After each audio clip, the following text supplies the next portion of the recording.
Y bueno, eso hoy se complica totalmente, es muy difícil. Yo estoy viendo, ya lo tengo prácticamente pensado cómo voy a hacer este segundo parcial. Y bueno, el tema del múltiple choice, hay que estar muy seguro de las cosas, o sea, muy seguro, ¿no? Y a mí no me gusta hacerlo tan, digamos, tan confuso, de decir, bueno, a ver, de pisarle el palito, ¿no? No me parece. Pero bueno, así están planteadas las cosas digamos, damos gracias de que tenemos la posibilidad de estar así comunicados, ¿no? De estos sistemas, de que ustedes me puedan escuchar, de que yo los pueda escuchar a ustedes. Bueno, mínimamente eso ya es positivo. Así que bueno, veamos lo positivo, veamos el vaso, el medio vaso lleno y no el medio vaso vacío. Así que bueno, seguiremos mejorando también, ¿no? Obviamente, se va mejorando, nada que ver lo de los exámenes del año pasado respecto de estos, ¿no? Nada que ver. Eh, y el año pasado sí que estamos bastante, digamos, desnudos en relación a todo esto, ¿no? Pero bueno, ¿qué va a ser? Vamos a arrancar después de esta catarsis, vamos a arrancar con la clase, sí, de donde habíamos dejado el otro lunes, ¿qué le parece? ¿Sí? Bien, eh, vamos, denme un segundo, vamos a compartir una pantalla.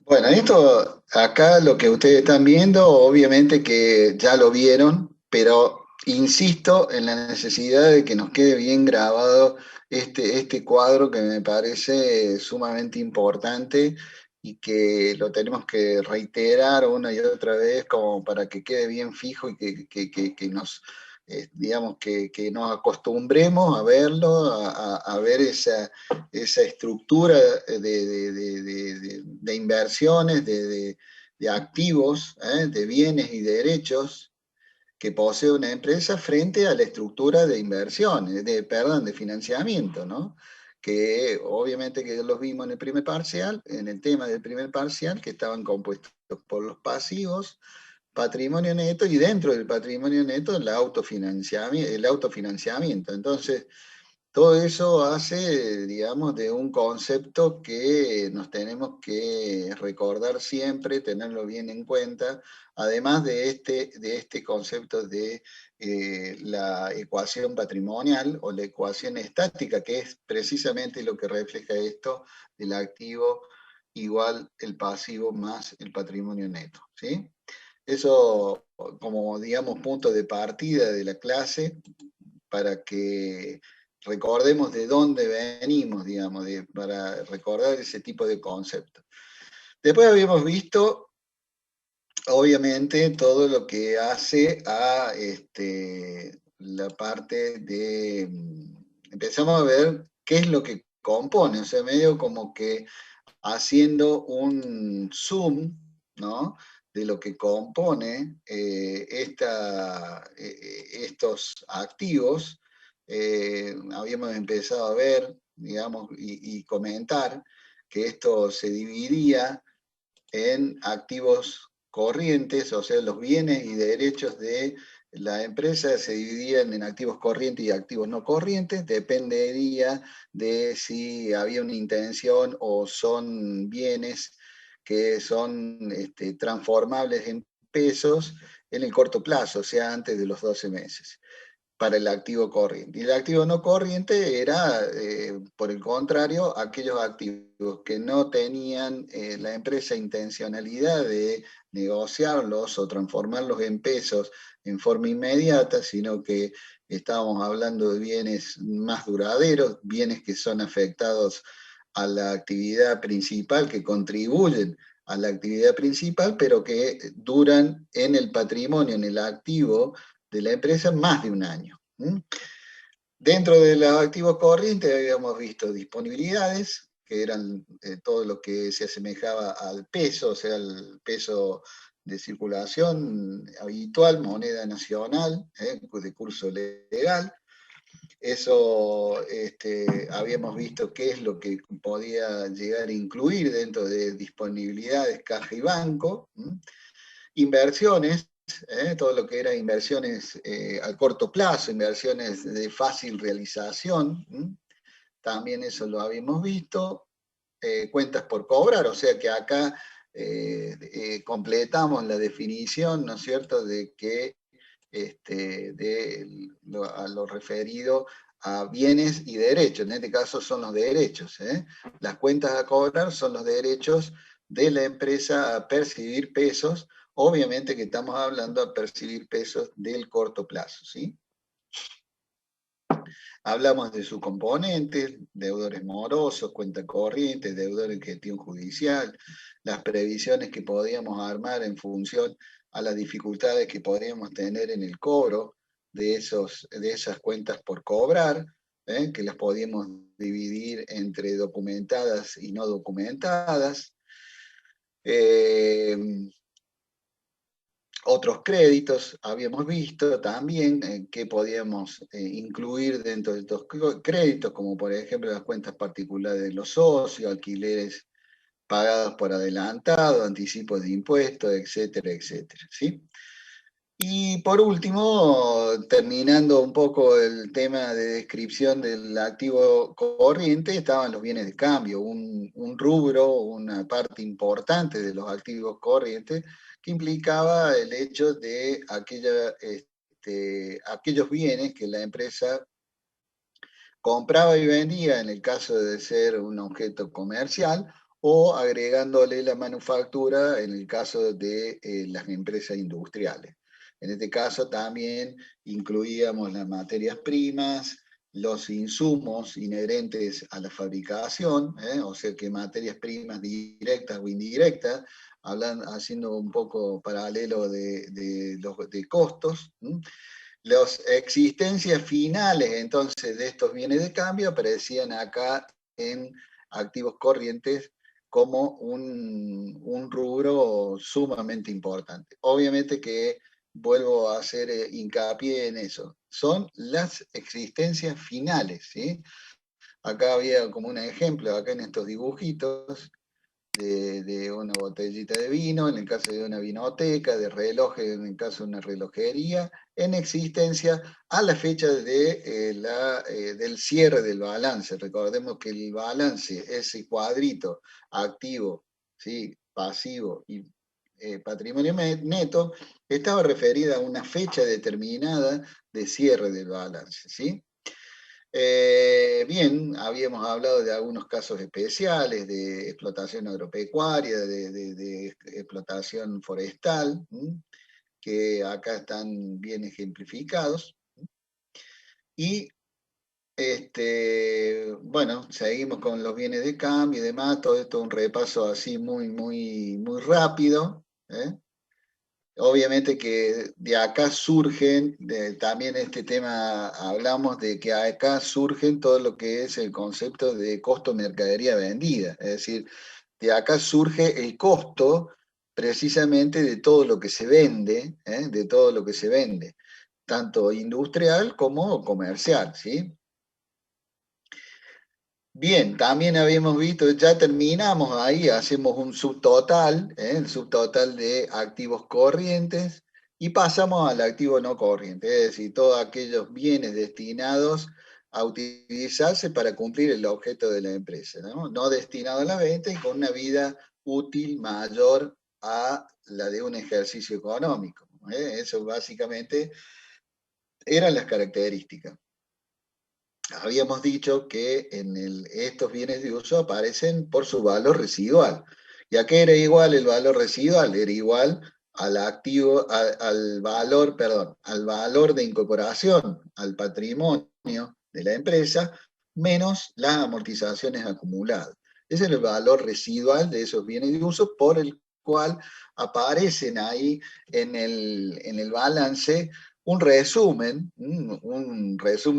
súper sintético, porque es una sola cifra la que aparece en ese cuadrito que les mostraba al principio de todo, y que bueno, obviamente que nosotros teníamos la posibilidad de mirar un anexo, dada que este rubro suele ser uno de los más relevantes de todo el activo de la empresa, el rubro de bienes de uso. Imagínense una empresa transportista con camiones, una empresa constructoras con máquinas viales y demás, una empresa agropecuaria con propiedades rurales. Inclusive acá también habíamos hablado de que se incluía la hacienda de reproducción dentro de este rubro. Entonces, esto era muy importante y necesitamos ver, para ver, estudiar la empresa, para analizarla, para saber cuál es su proyección y demás, ver qué evolución tenía este bienes de uso. Y obviamente que el anexo de los bienes de uso a nosotros nos resultaba de suma utilidad para eso, porque a partir de ahí, de ese anexo, veíamos las altas y las bajas de los bienes de uso. O sea, qué es lo que se incorporó durante el ejercicio, y qué es lo que se vendió durante el ejercicio. Y a partir de ahí uno decía, bueno, a ver, un poco se va haciendo la idea qué es el futuro que miran los socios, dueños de la empresa, para la propia empresa. Es decir, a ver, qué es lo que va a pasar de acá en más en función a que si recuperamos esas amortizaciones acumuladas que la contabilidad pretendía que fueran la muestra de la degradación por el propio uso de esos bienes o la degradación por el avance tecnológico que puedan tener. Entonces, en función a recuperar esa plata en capital, decíamos, bueno, a ver, tenemos un capital fresco, un capital moderno, un capital actualizado, y tenemos una empresa en marcha, en desarrollo, que mira el futuro. En tanto, en cambio, si nosotros no hacemos esa política, no reinvertimos esas amortizaciones, no reinvertimos las utilidades, obviamente que vamos a estar en presencia de una empresa con un capital totalmente amortizado, con una expectativa de vida mucho más corta, y obviamente que frente a un poder de competencia de los mercados actuales, difícilmente puede llegar a sobrevivir. Bien, y acá obviamente terminamos un poco así en resumen, esto ya lo habíamos visto, terminamos con los activos, ¿no es cierto? Ahora lo que vamos a hacer, vamos a pasar a desarrollar el pasivo, o sea que en cierto modo ya es parte de lo que habíamos visto en la primera parte de la materia, ¿no? Y que bueno, ahora un poco también nos va a ayudar a hacerlo mucho más rápido a la revisión de qué es lo que llamamos pasivos, ¿no es cierto? Y qué es lo que llamamos patrimonio neto. O sea que vamos a hacer un zoom para desglosar, digamos, qué es lo que tiene adentro el pasivo y qué es lo que tiene adentro el patrimonio neto, de qué se componen, ¿no?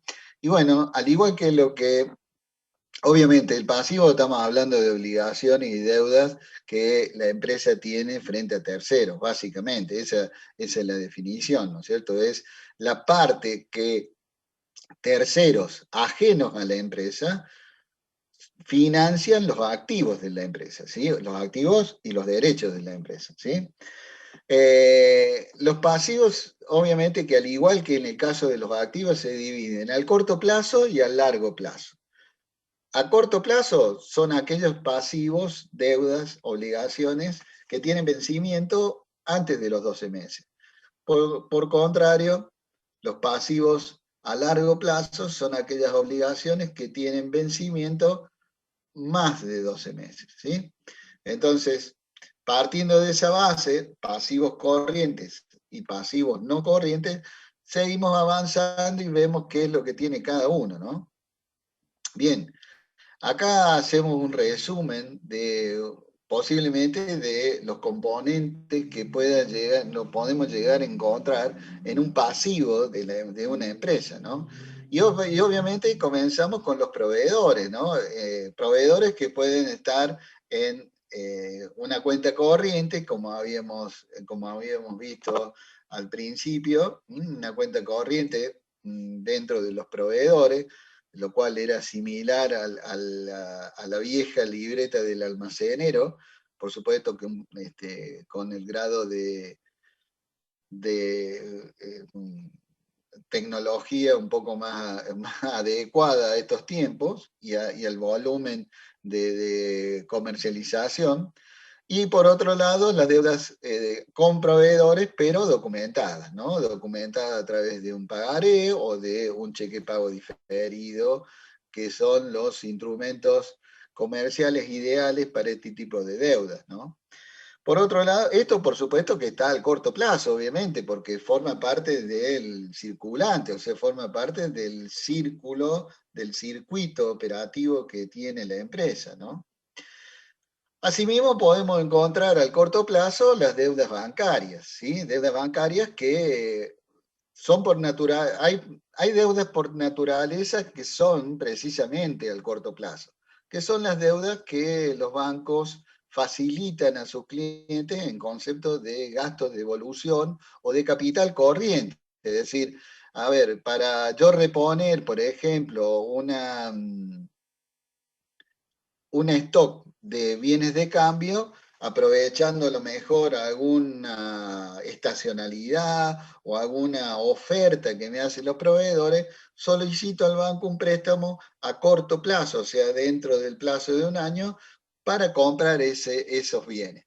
O para poder acceder a esos bienes y poder acceder también a un buen precio, ¿no? Obviamente que se tiene que compensar el hecho de pagar al contado con el proveedor sacando un crédito en el banco. Tiene que haber una compensación en relación a si el beneficio se corresponde con el costo, ¿no? Ese es un tema que siempre vamos a tratar, tienen que tratar ustedes como administradores de su propia empresa, siempre balancear, es decir, alguna decisión que tomamos en ese sentido tiene que balancearse entre los ingresos o las utilidades que a mí me daría respecto de los costos que significa el obtener ese tipo de utilidades, ¿no? Siempre tiene que estar presente ese balanceo.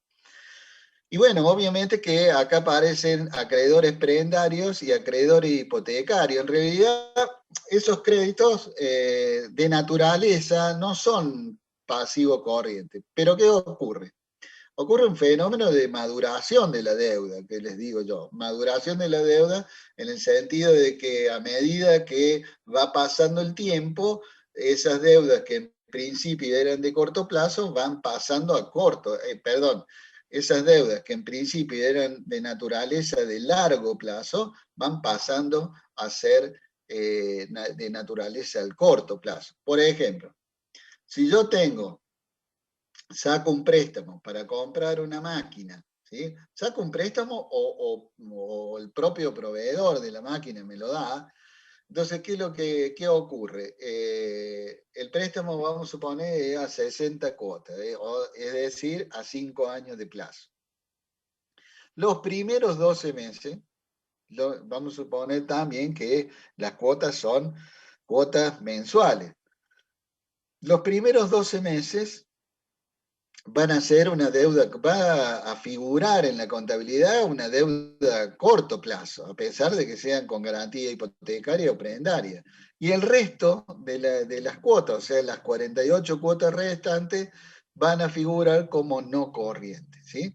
Y a medida que van cerrando los balances, en el primer año va a aparecer de ese modo, en el segundo año que va a aparecer, y bueno, las segundas 12 cuotas van a aparecer como corriente y las otras 36 que quedan restantes van a aparecer como no corriente. Entonces, de esa forma, o mejor dicho, las 24 restantes van a aparecer como no corriente.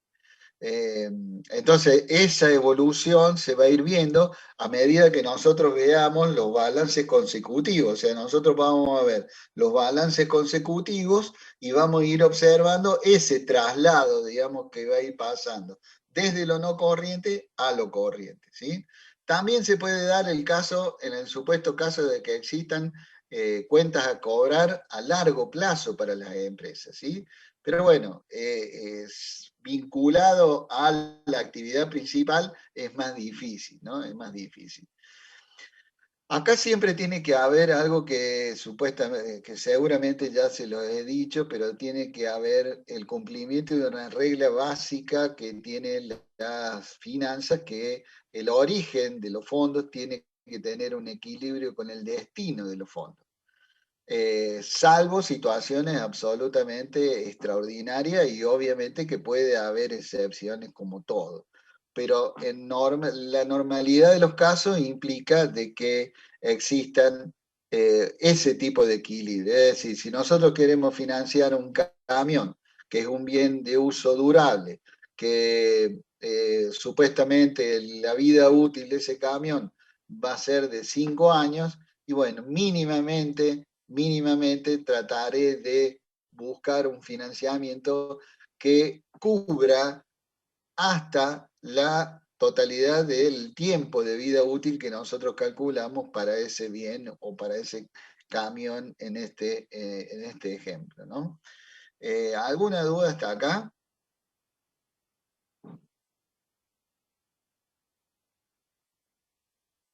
No, profe. No, profe, ninguna. Bueno, a ver acá el chat que me dice. No, bien. Me dice no. Bien. Las deudas sociales o remuneración y cargas sociales están referidas obviamente que a la nómina salarial, ¿no es cierto? Acá nos referimos a la empresa como empleadora, ¿sí? Acá van a aparecer, por supuesto, los sueldos debidos a la fecha de cierre del balance, ¿sí? Que obviamente que está bien. ¿Por qué está bien que aparezca en este tipo de deuda?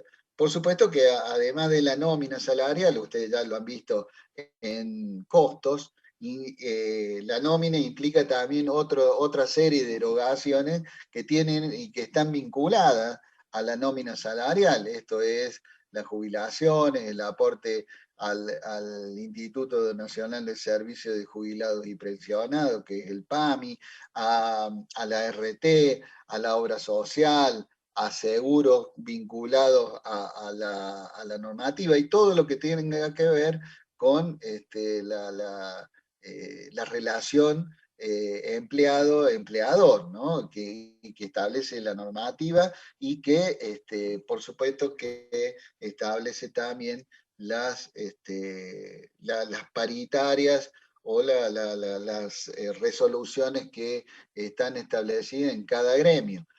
Obviamente que eso se suma a esto y genera deuda. ¿Por qué genera deuda? Y básicamente genera deuda porque la ley de contrato de trabajo, que básicamente es la que obviamente tiene a su cargo todas las relaciones entre el personal en relación de dependencia y su empleado, establece que el empleador tiene la obligación de pagar, de hacer efectivo las remuneraciones recién el cuarto día del mes siguiente al de devengado de los salarios. ¿Qué quiere decir devengado de los salarios?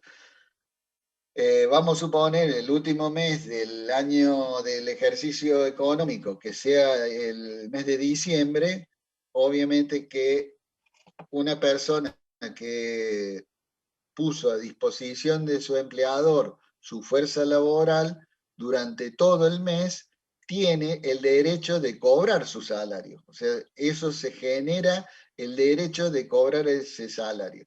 Ese derecho se denomina devengado, o sea, ya se generó el derecho, pero todavía no existe una obligación de hacerlo.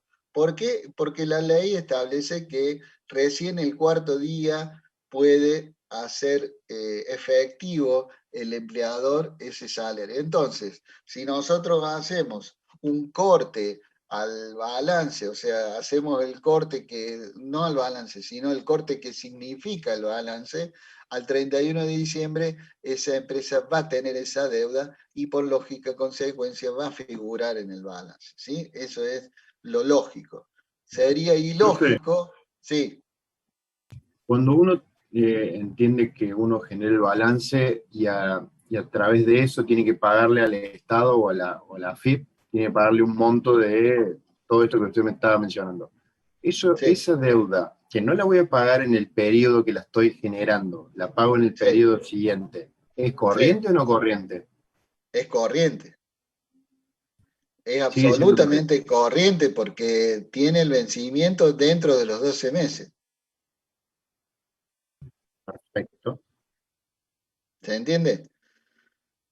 Igual que la Sí, sí. remuneración, igual que la remuneración, o sea, ya ahora vamos a ver algunos casos de deudas fiscales, ¿sí? Normalmente, a ver, las deudas que tienen que ver con las remuneraciones, el fisco es más riguroso, ¿no? Sobre todo teniendo en cuenta que dentro de la nómina salarial hay dos aspectos que son importantes. Uno que son las contribuciones, o sea, que es la parte que tiene que pagar el empleador, y otro que son los aportes, que son conceptos que son deducidos de las remuneraciones, pero que el empleador tiene la obligación, digamos, es agente de retención y por consiguiente esos montos tienen que ser depositados sí o sí, dentro del plazo que establece la AFIP.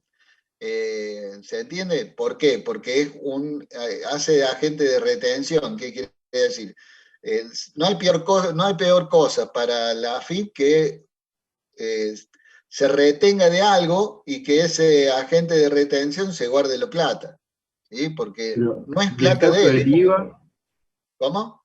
¿Y el caso del IVA que se paga de ventas contra compras? ¿Eso también forma parte del corriente? Porque eso creo, si no me equivoco, se Sí, junta todo el año, a fin de año se hace el balance y de ahí se saca el monto de diferencia que tiene que pagarse. exactamente, exactamente. En el caso de lo que pasa, a ver, eh, en el caso del IVA, ¿no? Impuesto al valor agregado es algo que funciona, a ver, mira, vamos a hacer una, ya que está, a ver, ¿alguien sabe cómo funciona el IVA?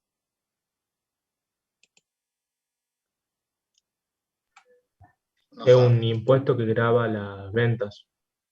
Claro, no se supone que cuando compras algo, o sea, el precio de ese No algo que graba las pagas, no, ventas, no. ahí está, ahí está, esa es la diferencia, no graba las ventas el IVA, graba. ¿Cómo se llama el impuesto? Impuesto El valor al agregado. valor agregado. El impuesto que graba esa es una de las consultas que había ahí, que vi, ¿no? En el examen, que alguien preguntaba si ingreso bruto se calculaba sobre las ventas. Obviamente, todo lo que es ingreso bruto y los impuestos municipales se calcula, tienen la misma base imponible, que es la venta, ¿sí? En cambio, el IVA, no, el IVA tiene otra base de cálculo bastante distinta, por eso se llama impuesto al valor agregado. Mira, miren, es algo bastante sencillo, pero que no todos lo saben. A ver, vamos, como siempre, me gusta a mí tener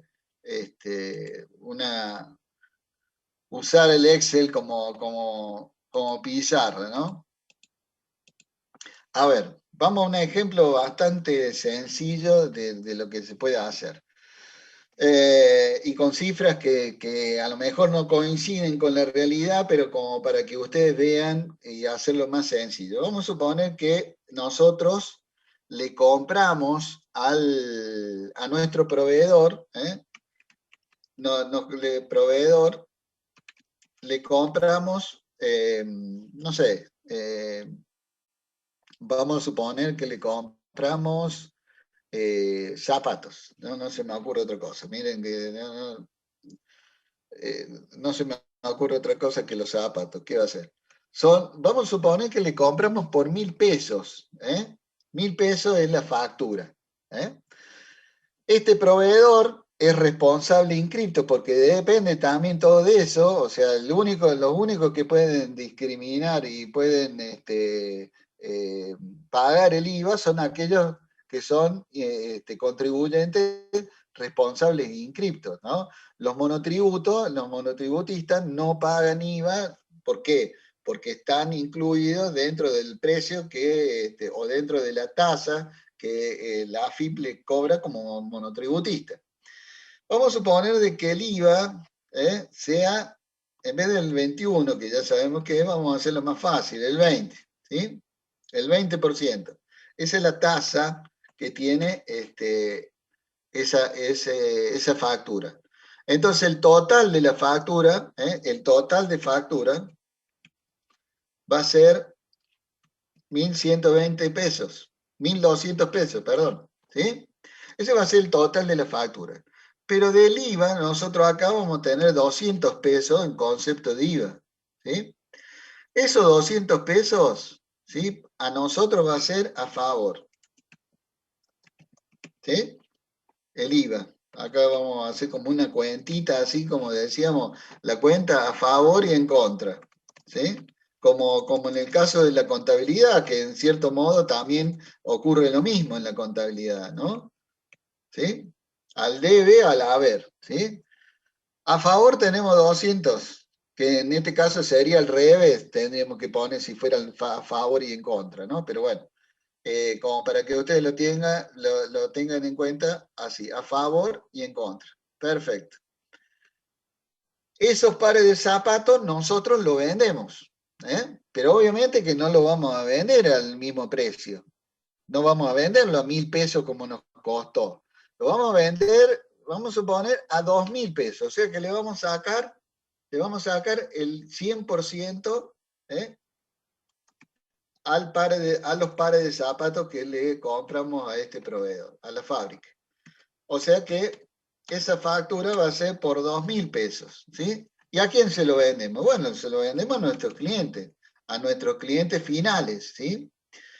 Obviamente que si son clientes finales no le vamos a discriminar en la factura el IVA, porque ellos no tienen la posibilidad de descontarlo al IVA, no pueden usarlo. Entonces el IVA va a ir en la factura total, ¿se entiende? Entonces, esa factura va a ir por un total de 2.400 pesos, que van a ser compuestos por los 2.000 pesos que yo tengo, más el IVA que yo calculo sobre esa cantidad, ¿sí? Entonces, ¿cómo resulta? Vamos a suponer, ahí termina el mes, y yo tengo que hacer la liquidación del IVA. Yo acá voy a tener 200 a favor, pero acá voy a tener 400 en contra, ¿sí? 400 en contra. ¿Por qué 400 en contra? Y porque esos 400 que yo le cobré al cliente, se los cobré a nombre y a cuenta del Estado. Yo soy un agente de retención del IVA y esos 400 pesos los retengo yo, pero no me pertenecen, le pertenecen al Estado. ¿No? Entonces, la diferencia que hay entre este IVA a favor y este IVA en contra, son 200 pesos. Esos 200 pesos yo los tengo que ingresar el día 20 del mes siguiente a la liquidación que hice yo del IVA. ¿Está? ¿Entendieron hasta ahí? ¿Sí o no? Yo sí. ¿Hasta ahí me siguieron? Y fíjense ustedes en una cosa. Profe, alguien dijo que no cuando yo respondí que sí. A ver, ¿quién dijo que no?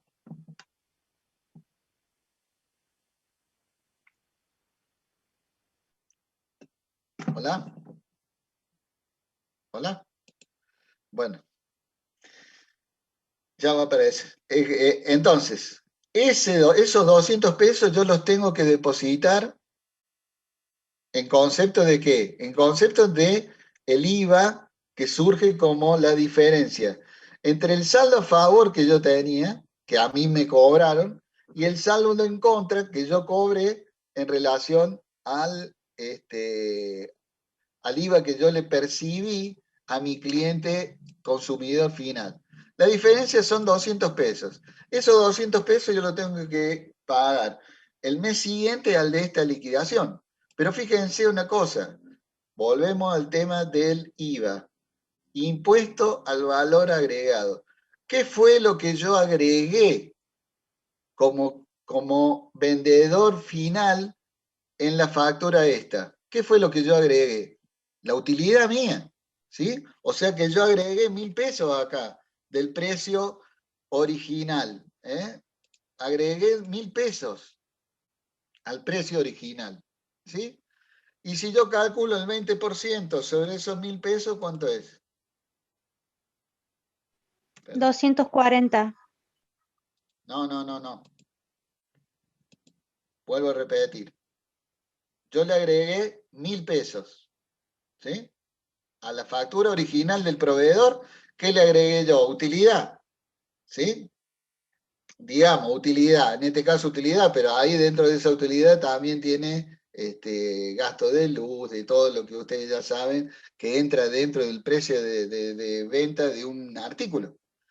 Entonces yo le agregué a los 1.000 pesos del proveedor, le agregué 1.000 pesos más, y eso fue lo que le cobré a mi cliente. Obviamente que le cobré 2.400, porque acá estaba el IVA. Pero yo, ¿qué es lo que tengo que pagarle al Estado? 200 pesos. Esos 200 pesos coinciden con el 20% sobre el valor agregado que yo hice a los productos que vendí. ¿Se entiende?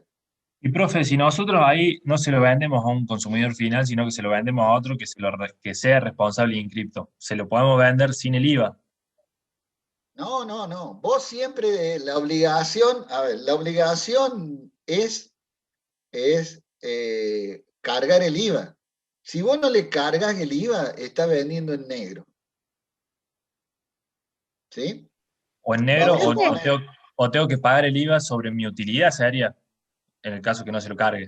Claro, porque vos, a ver, no. El IVA de la utilidad, obviamente que vos lo tenés que pagar, tiene que hacer este cálculo como para pagar. Lo que pasa que normalmente, ¿qué es lo que se hace? Todo esto, toda esta transferencia, todo esto, se realiza sin factura en negro. Entonces, toda esta plata que debería ir para el Estado queda para el bolsillo del propio vendedor. ¿Se entiende? Por eso es que dicen, y bueno, facturamos en negro. Profe, Así me pasa. mareé. El 20%, usted sacó el 20% sobre el valor que le da el proveedor y después lo hizo sobre lo que usted vendió. Porque Mira, al fin y al cabo, vamos a reiterar el ejemplo. Hasta acá está claro, ¿no? El proveedor me vende a mí el calzado, me factura. Yo soy responsable inscripto, entonces el proveedor también, entonces me factura 1.000, le agrega el 20% de libra discriminado, y me da una factura por el total de 1.200 pesos. 1.000 más 200 de IVA, total 1.200. ¿Hasta ahí estamos bien? Bien. sí. ¿Qué hago yo con esa factura? Después ese producto yo lo vendo, lo comercializo, ¿sí? Y le cargo la utilidad. Obviamente que le cargo los gastos de teléfono, todo eso de luz, de alquiler, todo, lo divido como hacemos en el caso de costo de un producto comercializado, le agrego la utilidad y eso me da 1.000 pesos. O sea que a los 1.000 del proveedor, sin considerar el IVA, a los 1.000 del proveedor, ¿sí? Le agrego los 1.000 míos. Entonces, el precio de ese producto sin IVA son 2.000 pesos. Pero como yo soy responsable inscripto y le tengo que cargar el IVA, ¿sí? Porque cuando yo vendo como responsable inscripto va con IVA, y eso es ley, ¿eh? Entonces la factura o el ticket final, que si es al consumidor final no necesariamente tiene que estar discriminado, no necesariamente, no tiene que estar discriminado, llega a un total de 2.400 pesos. O sea que el consumidor final tiene que pagar 2.400 pesos. ¿Sí? Pero ahí el Bien, consumidor final es el que está pagando prácticamente el IVA que le puso el proveedor y el IVA que le puso a la persona que le compró. exactamente.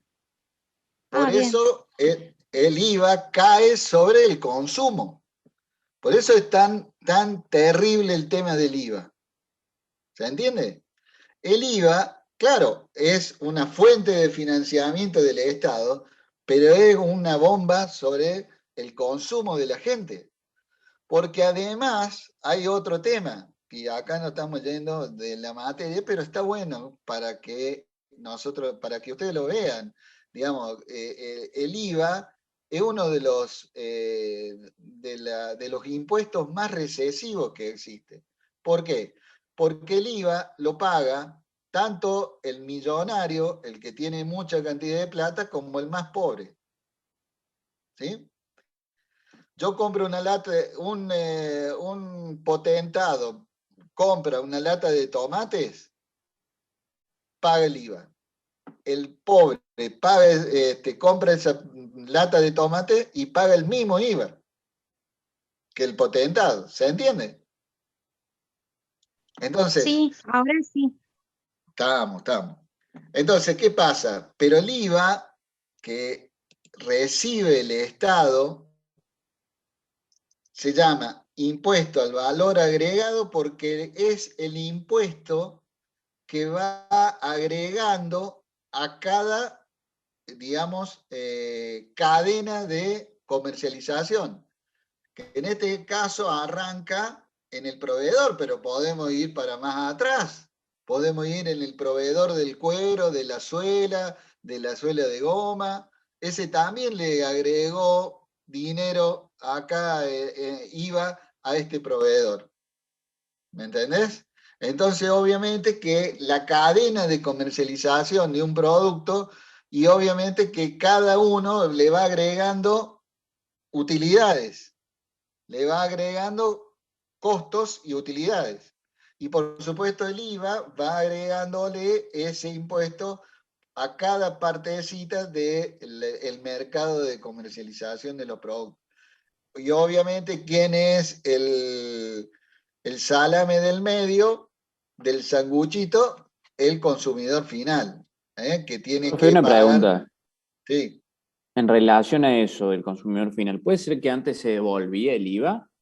¿O me equivoco? No te equivocas. Lo que pasa es que, bueno, obviamente que hay cosas que tratan de morigerar el impacto que hablamos sobre el público consumidor. ¿De qué manera? Y bueno, hay productos que en vez de, ustedes saben que la tasa general es el 21%. Yo puse acá 20 como para facilitar el cálculo y no me enrede con un cálculo del 21%. Pero en definitiva, la base de cálculo del IVA, el impuesto, es el 21%, la general. Pero ¿qué pasa? El Estado dice, bueno, le da lástima entonces al consumidor, dice, bueno, en algunos productos primero no vamos a cobrar el IVA, ¿no? Por ejemplo, el pan que tiene 6 piezas, el pan francés que tiene 6 piezas, no lleva IVA, por ejemplo. O la leche común, sin aditivos, sin nada, la leche entera común, no lleva IVA. Entonces, de esa forma provocan, digamos, de que no sean tan caros los productos, o sea, que no impacte ese cobro del impuesto en cada cadena porque está exento. Lo mismo pasa, por ejemplo, en el caso de los remedios también, los medicamentos están exentos de IVA, ¿sí? Pero a ver, si una farmacia vende medicamentos y vende perfume, el perfume está grabado, ¿entiendes? O el anillito o la billutería que quieran comprar o algún barbijo, eso está grabado. ¿Ah? Obviamente que, a ver, ¿qué pasa si un comerciante no le da factura? Y ahí se está quedando con el IVA en teoría. ¿Qué te parece a vos? Se está quedando con el IVA, exactamente. Y bueno, por eso es que así estamos, ¿no? Digamos, no le culpamos todo al comerciante, porque también el Estado tiene mucho que ver. Y respecto a la devolución del IVA, también ocurre, sobre todo, por ejemplo, en las exportaciones. A los efectos también de, digamos, incentivar la exportación, que entre en dólares y demás, ¿qué hace? Se devuelven el IVA de la exportación, ¿sí?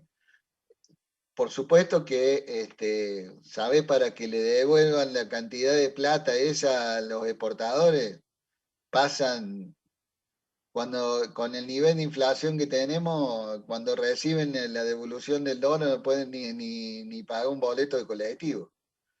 Entonces, esto es todo un tema. Bueno, che, no, la verdad que me fui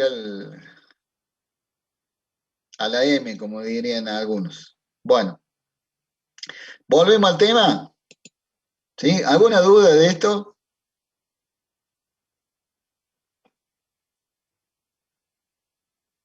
Vamos. Bueno, a ver cómo vuelvo a donde estábamos.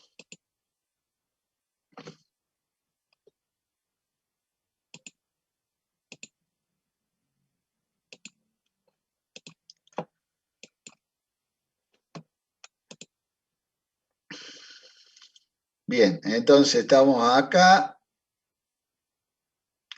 Bueno, obviamente que acá aparecen las deudas fiscales, ¿no es cierto? Que tienen que ver con ingresos brutos, tanto para la municipalidad, las municipalidades como para rentas de la provincia, ¿no?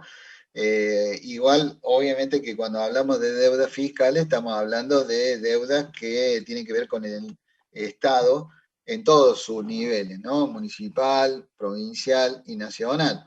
Cuando hablamos de nacional, hablamos de la AFIP y que tiene que ver con impuestos a las ganancias y obviamente que es lo que presentamos recién respecto del IVA, porque puede darse la situación inversa, o sea que el Estado a nosotros nos deba posición de IVA, o sea que tengamos IVA a favor, ¿no?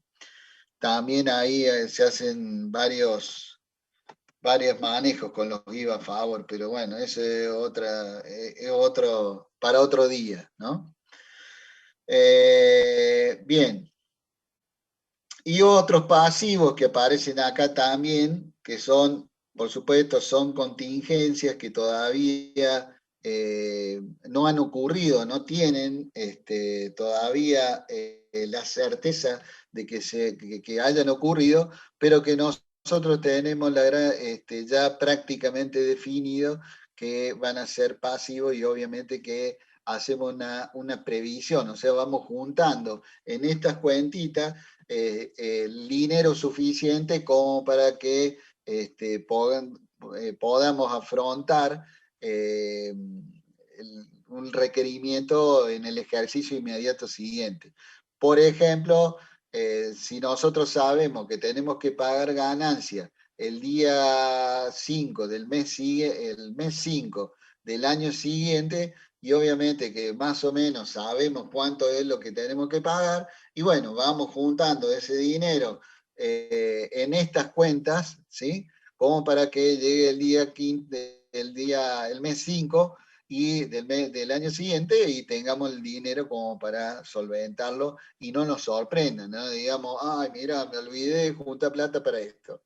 Bueno, estas cuentas son para eso. O, por ejemplo, ¿saben cuál es muy común también en este caso? el hecho de, vamos a suponer, alguna indemnización, ¿no es cierto?, que pueda llegar a tener en el futuro, de estas previsiones, por ejemplo, que sepamos de que hay una gran posibilidad de que se concrete. Por ejemplo, en el caso de indemnizaciones por despido. Sabemos que hay un empleado que nos ha hecho juicio y que obviamente que normalmente el juicio que de los empleados lo ganan, normalmente, salvo que sea una cosa media muy alevosa,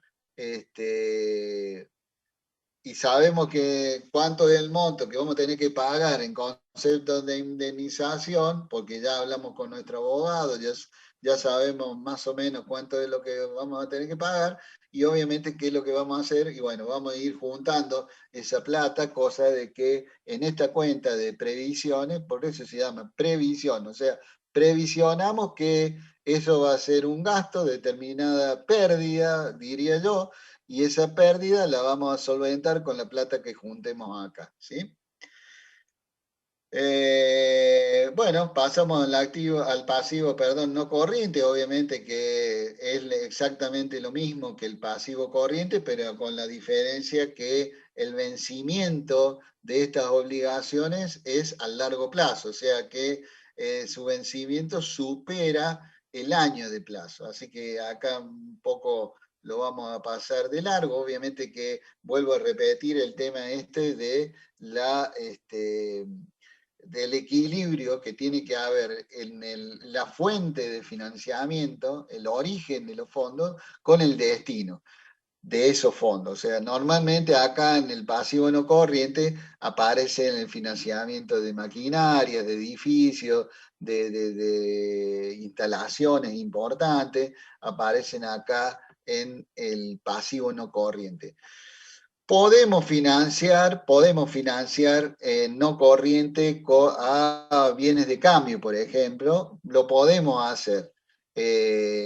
No está mal porque mientras yo tenga lo mínimo en el circulante, digamos, en el circuito operativo, está todo bien. O sea que si a eso le sumo un poco más de años para construir ese capital que llamamos nosotros capital de maniobra, mucho mejor. O sea que también podemos encontrar que con pasivo no corriente financiamos activo corriente y eso es posible y a veces es necesario hacerlo, ¿no? Bien.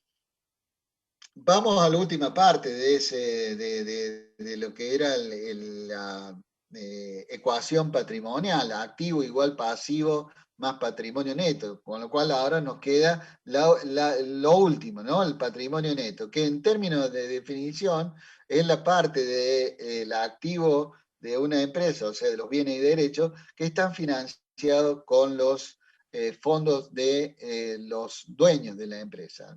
Con lo cual, también lo podemos expresar como el activo menos el pasivo, ¿no? Acá en este cuadrito. ¿De qué está compuesto? O sea, igual, acá hacemos un zoom, ponemos la lupa ahí y vemos de qué está compuesto este patrimonio neto. Primero está compuesto por el capital, que aparece acá, que es el capital que da origen o que da nacimiento a la empresa, que es el capital, diría yo, el capital estatutario, o sea, el capital social con lo que la empresa nació, es decir, se juntan socios, arman una sociedad anónima, establecen un monto de capital y ese monto de capital en la cual pusieron su dinero en partes iguales los socios, y bueno, forma parte de ese capital social o capital estatutario.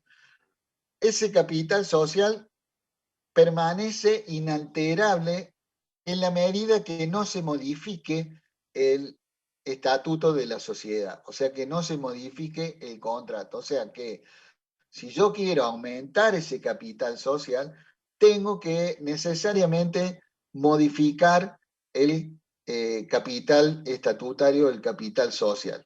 Con lo cual, Obviamente que eso implica una serie de gastos, una serie de trámites administrativos, pagar honorarios a abogados, a contadores, que en la mayoría de los casos las empresas no lo hacen. Por eso vamos a encontrar balances que tienen un capital social, obviamente histórico, y que expresado a moneda de la fecha de nacimiento de la empresa. Imagínense, con los niveles de inflación que tenemos, imagínense un capital social de una empresa que nació hace 30 años, que 30 años no es mucho para la vida de algunas empresas, o de 10 años simplemente. Ya ese capital, inclusive a veces, se incorpora al balance de modo simbólico, ¿no? Bien. Acá también la empresa, dicho esto, también la empresa, la contabilidad, visto que también este es un rubro importante para saber de qué está constituido ese rubro, arma otro anexo a lo mismo que armábamos para el bienes de uso, la contabilidad arma un anexo para el caso del patrimonio neto, ¿no? Y en ese anexo también aparece el patrimonio neto que tenía la empresa al comienzo del ejercicio y lo compara con el patrimonio neto que tiene al final del ejercicio. Esto es, más las utilidades o menos las pérdidas, que en definitiva la variación que puede existir dentro de lo que es el patrimonio neto en cuanto al autofinanciamiento. Obviamente que puede variar también, como les decía yo, previa modificación del contrato social, puede variar en función de aportes que hagan los socios respecto de este capital. En algunos casos uno puede encontrar aportes que se llaman aportes irrevocables.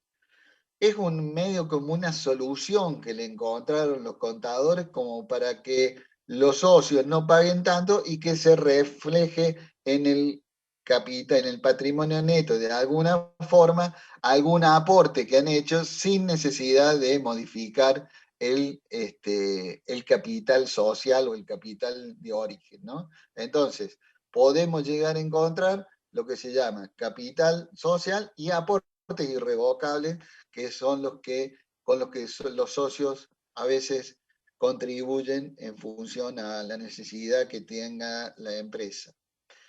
Además de esto tenemos los resultados acumulados, resultados que pueden tener, es decir, resultados que la empresa ha tenido con anterioridad a la fecha del balance. Esto es, estamos al 31 de diciembre del 2020, y bueno, acá aparecen los resultados acumulados que tuvo la empresa en el 19, en el 18, en el 17, etcétera, etcétera. Es decir, resultados que fueron acumulándose a lo largo de los años y que hoy lo reflejamos en esta cuenta, ¿no? Resultados acumulados o asignados, ¿sí? Esos resultados de ejercicios anteriores pueden tener algunos destinos determinados, que son esto lo que vamos a hablar ahora. Pueden estar en reservas o no estar directamente asignados, ¿no? Es decir,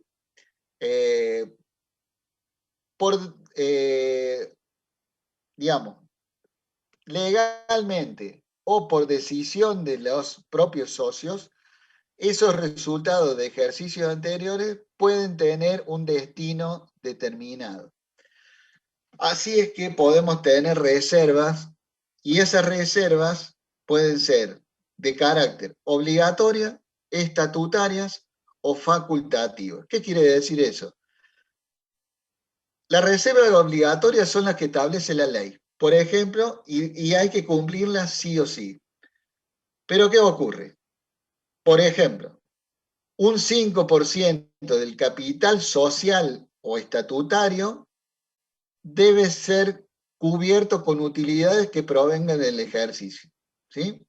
Imagínense que el 5% del capital histórico allá de 30 años no es nada, con lo cual generalmente las reservas estas legales o obligatorias son poco significativas. ¿Por qué? Porque enseguida se cumple. En cambio, las estatutarias no, suelen ser más importantes. ¿Qué representan las estatutarias? Y bueno, como dice su nombre, son las que fijan los socios al momento de firmar el contrato social o el estatuto social.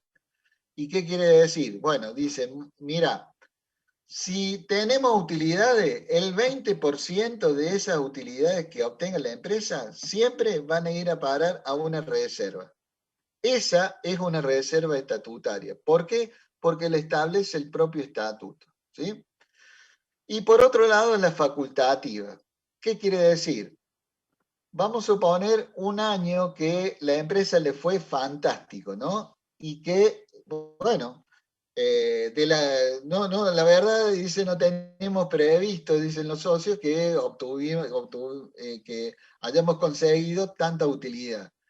Entonces, ¿por qué no aprovechamos eso y hacemos una reserva? Porque acá 2 años vamos a necesitar cuando ampliemos la planta. Perfecto, entonces, a través del acta de asamblea o del acta de la asamblea de accionistas, se resuelve en la propia asamblea de accionistas constituir una reserva en función a esa posible inversión de acá 2 años.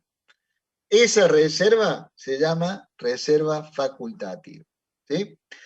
Y por otro lado, eso terminando en cuanto a los resultados acumulados que tengan un destino o estén asignados. Pero puede haber resultados acumulados que no tengan una asignación determinada, que todavía, bueno, los socios no saben qué hacer con esa plata, no saben si hacer otra reserva o no saben si repartirla y llevársela cada uno a su casa. Todavía no hay definición respecto de eso. Esos resultados se llaman simplemente resultados acumulados no asignados todavía. ¿Tá? Y por último, ¿qué es lo que comprende? Lo último, con esto cierra todo el sistema, o sea, el más y el menos que decíamos de más utilidad o menos pérdida, aparecen los resultados del ejercicio. Que eso es, en definitiva, lo que cierra en la ecuación patrimonial. Esto es, activo igual pasivo más patrimonio neto más menos los resultados del ejercicio. Entonces, a partir de ahí cierra el balance, ese cuadro que hablamos anteriormente. ¿Se entiende? ¿Alguna duda hasta acá?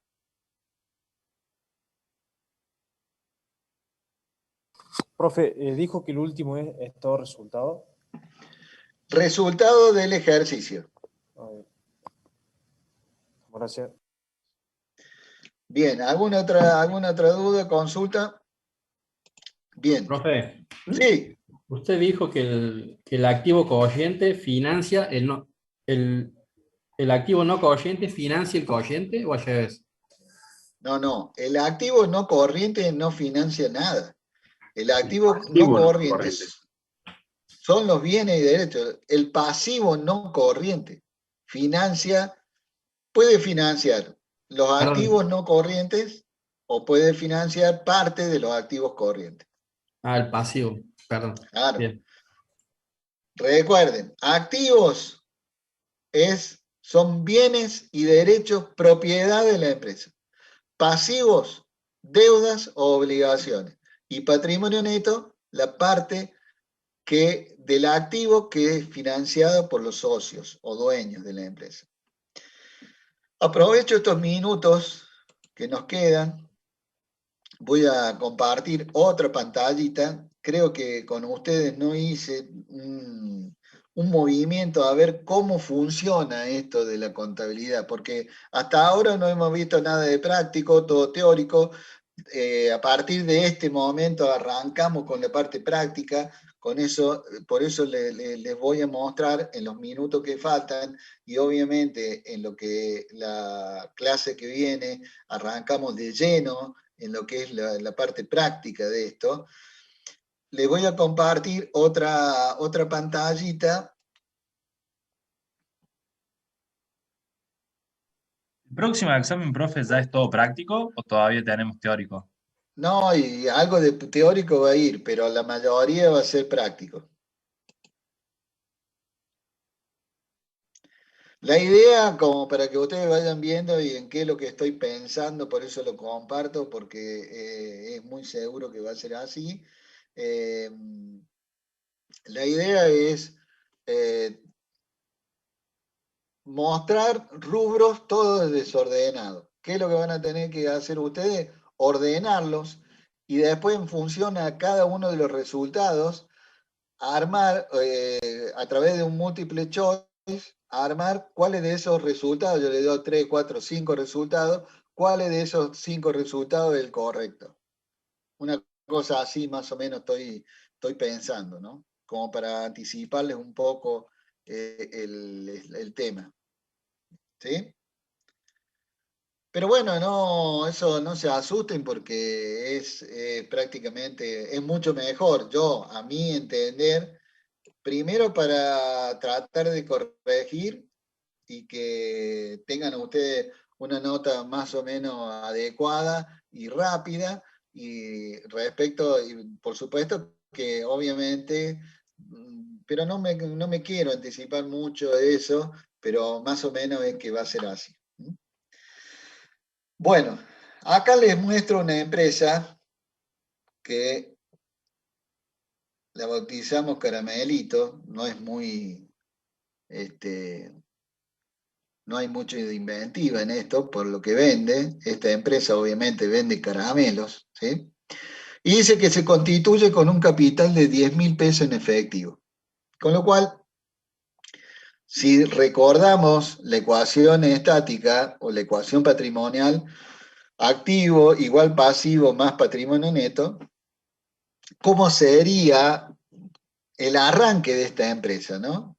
El activo serían 10.000 pesos, que son en efectivo. ¿Qué aparecería ahí? Disponibilidades, 10.000, y patrimonio neto, ¿sí? 10.000. El patrimonio neto, ¿qué sería? El capital, 10.000 de capital. ¿Ah? Vamos y empezamos a trabajar con esta empresa, a ver qué pasa.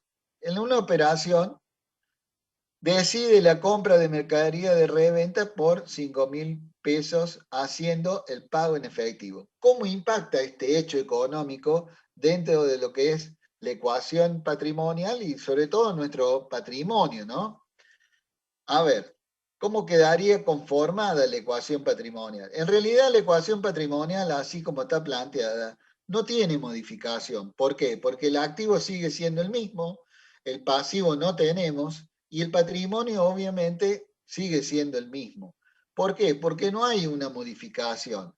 Lo que sí hay una modificación es la composición del activo. Fíjense que el activo ahora está constituido por caja, que es la plata que nos quedó en disponibilidades, y en mercadería o bienes de cambio, 5.000 pesos. Total del activo, 10.000.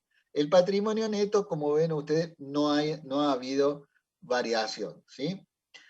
Vamos a otra operación. Se realiza una compra de mercadería a crédito, por 6.000 a pagar a 30 y 60 días. O sea que compramos de nuevo mercadería, pero en este caso la compramos, obviamente, con plazo. O sea que terceros, ya ahí aparecen terceros, nos financian a nosotros esa compra de mercadería. Con lo cual la ecuación patrimonial, ¿cómo se ha modificado? Caja se mantiene en los 5.000 que teníamos.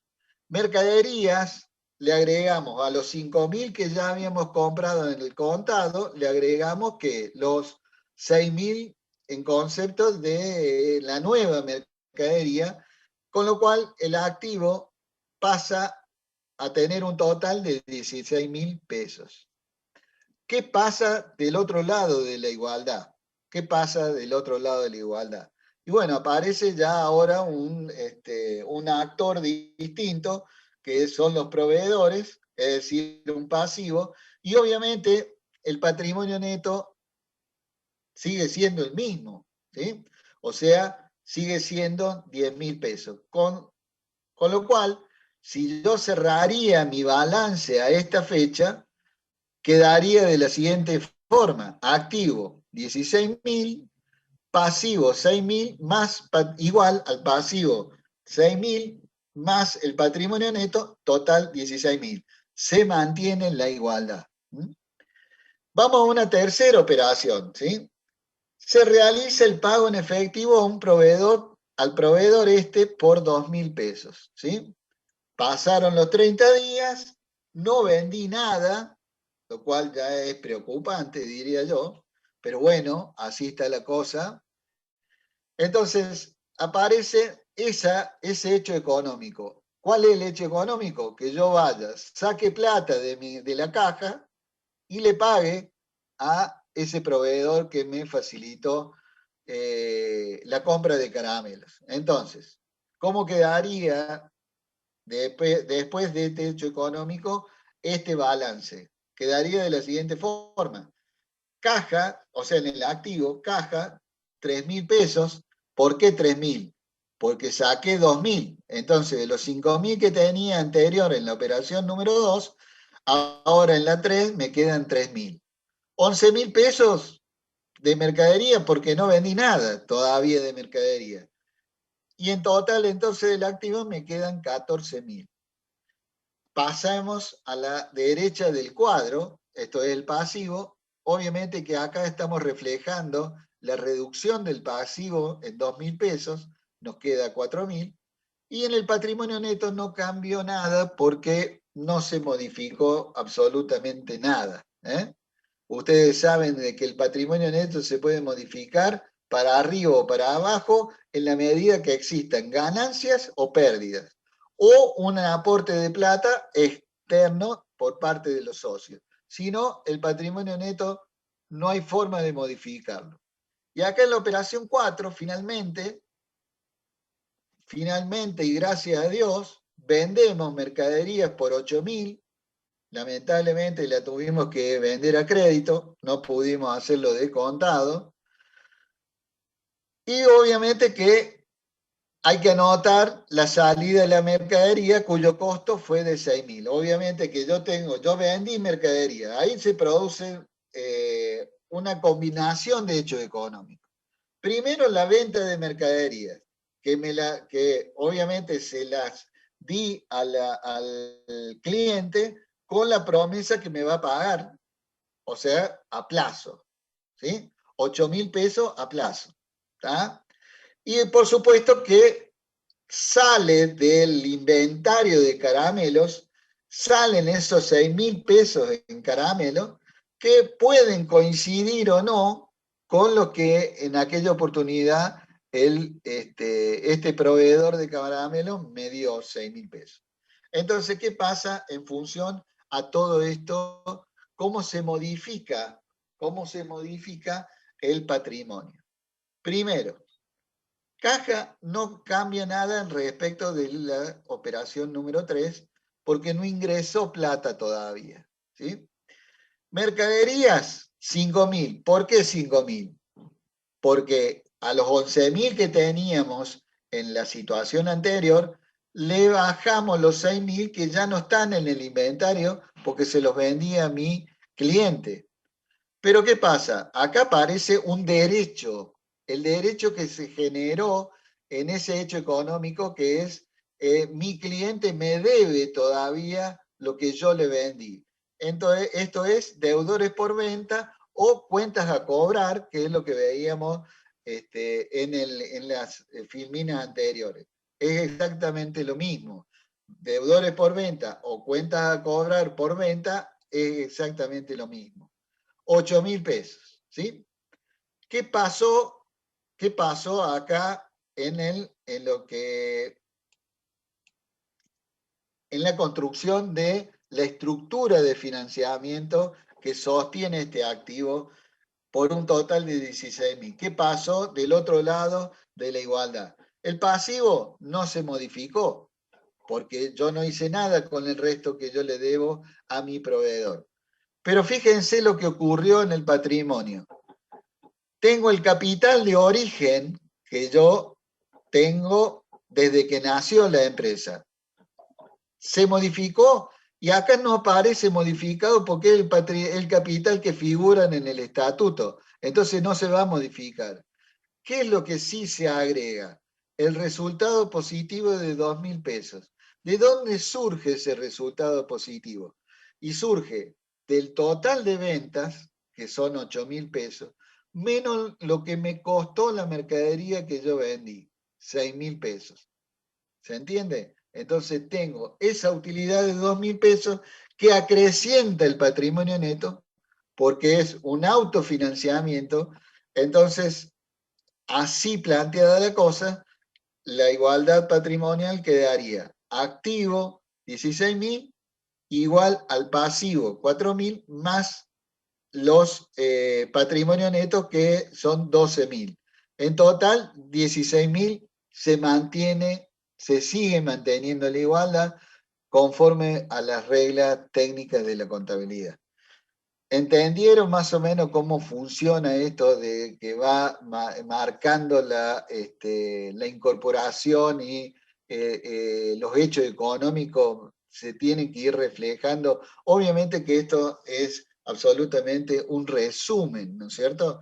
Una síntesis de lo que ocurre en el día a día en una empresa, ¿no? ¿Alguna duda hasta acá?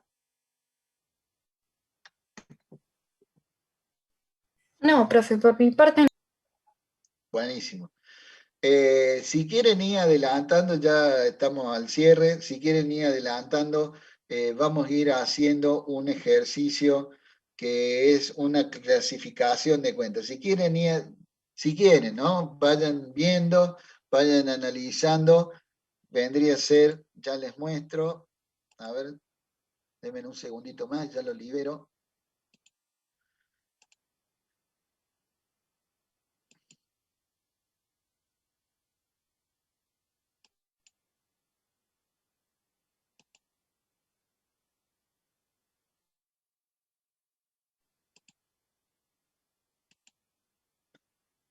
Acá está. ¿Están viendo este cuadrito? Sí, profe.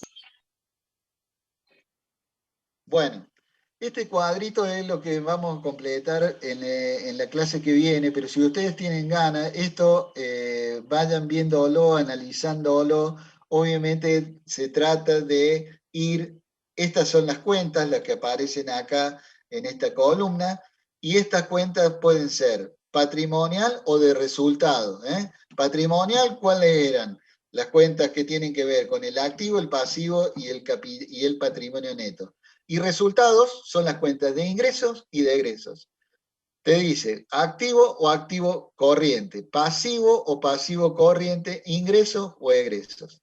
Fíjense acá, seguros vamos con una sola, para muestra un botón. Seguros comercialización, dice. La cuenta, ¿no? El título de la cuenta. Este es un Word, o sea que ustedes lo pueden bajar, ir haciéndolo. Lo vamos a ir haciendo juntos, la clase que viene, hasta cierta cantidad, después vamos a ir viendo otros ejercicios, cosa de que ustedes, de todos modos, yo le voy a pegar el resultado, ¿tá? Entonces, además de eso, lo vamos a ir viendo a medida que vamos avanzando, pero después de cierto punto, los voy a dejar que sigan ustedes y controlen después, en definitiva, con el resultado que yo les pego acá en Classroom. Obviamente que puede haber dudas y en ese caso lo discutimos ahí en la siguiente clase, ¿no? Entonces, fíjense, para un ejemplo, seguros comercialización, seguros que nosotros hemos pagado, los seguros que nosotros pagamos, ¿qué son? Son gastos, es una erogación, es un gasto que nosotros tenemos que pagar, los seguros. Es una cuenta de resultados, con lo cual acá iría una cruz. ¿Tá? ¿Es una cuenta de activos? No, porque son gastos. ¿Es una cuenta de activo corriente? Obviamente no, pasivo tampoco. Entonces, ¿qué es? Una cuenta de egresos. Entonces, le ponemos una crucecita así. Y así sucesivamente con el resto de las cuentas. Fíjense acá, hacemos la segunda. Cuentas por pagar no documentadas, cuentas por pagar. Ya cuando aparece por pagar es obviamente una deuda. A pagar o por pagar es una deuda. Entonces es una cuenta patrimonial y una cuenta de pasivo y una cuenta de pasivo corriente. Y así vamos completando. Con esto los dejo. Que pasen buena semana. Y nos veremos el lunes que viene, entonces, si Dios quiere. A cuidarse. Gracias, profe. Chao, profe. Hasta luego. Gracias, profe. Chao, Chao, profe. Chao, profe. Chao.